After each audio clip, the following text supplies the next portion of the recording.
Your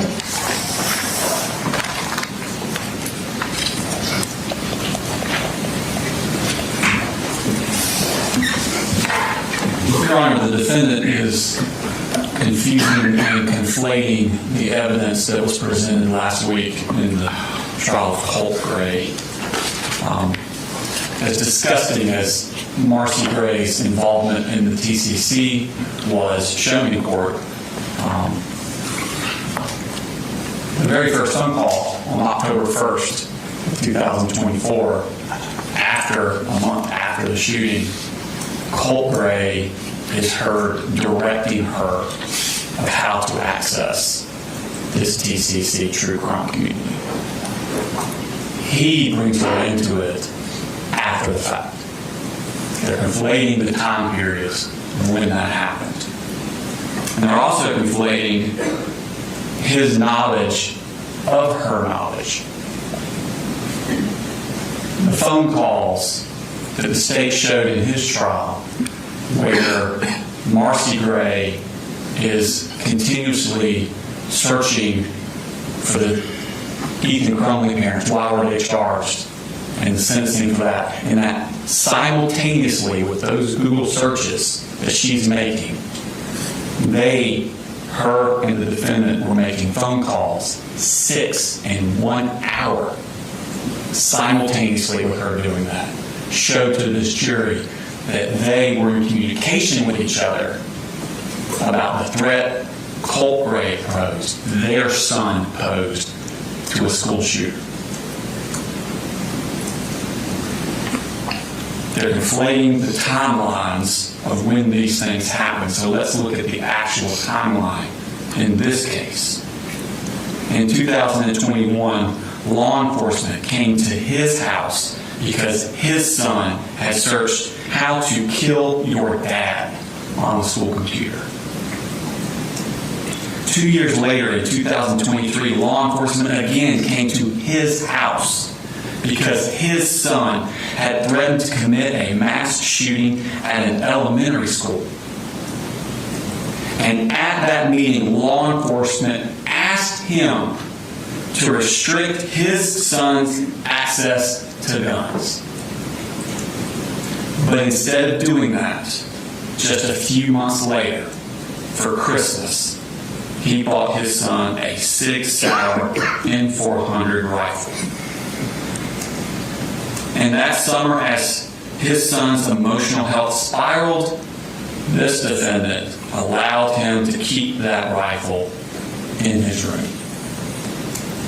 He was convicted for what he did know. And Colt lying, whether or not Colt was lying when he says he heard voices, he said to his dad he heard voices. And that should be the red flag that every parent should act on, especially one who has already been warned that his son wants to commit a mass shooting at a school. The defendant was convicted of ignoring a substantial and unjustifiable risk. And in order to settle upon an appropriate sentence, the court needs to look at the nature of the risk he ignored.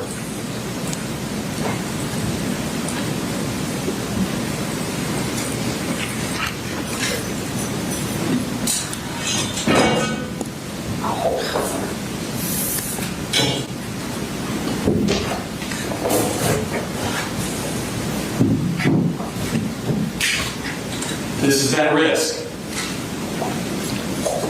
This was the risk that was staring him in the face every day. It culminated on August 6th, almost a full month before the shooting. This went up on that boy's wall. And he, every single day, saw this. And this is the risk that stared him in the face. Deadly toll, 17. Tears, anger, flow. Officials say 19-year-old suspect admitted fatally shooting 17 at the Barrow High School. These are the headlines that were on his son's wall for a month. There are pictures of crying students, a prayer vigil, and children streaming out of their school with their hands above their heads. And this headline: Florida shooting suspect displayed flashes of rage and other warning signs. The same thing he was seeing in his own son at that very same time.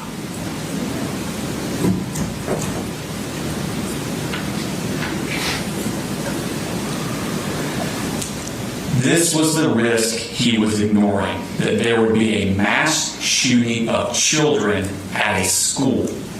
And he gave his son the exact tool he would need to accomplish this. He is the reason 4 people are dead, 7 were injured, and countless others were traumatized.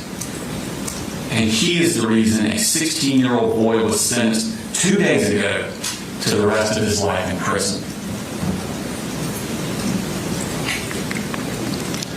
I don't know why the shark is the way the shark is, but everyone understands the risk. From the moment of the horrific attack to throughout the trial, the defendant has shown no remorse for his actions. On the day of the shooting, his daughter texts him at 11:01 a.m. There are 3 people dead at the high school. After that moment, he does not call or text his son because he knows. Instead, he tells his boss he has to leave work because his son broke his arm. And then on the way, he stops at a convenience store to get a drink. And then he just goes home. The next day, he tells his 13-year-old daughter to lie to the authorities. And he comes into court, he takes that stand, and he lies too.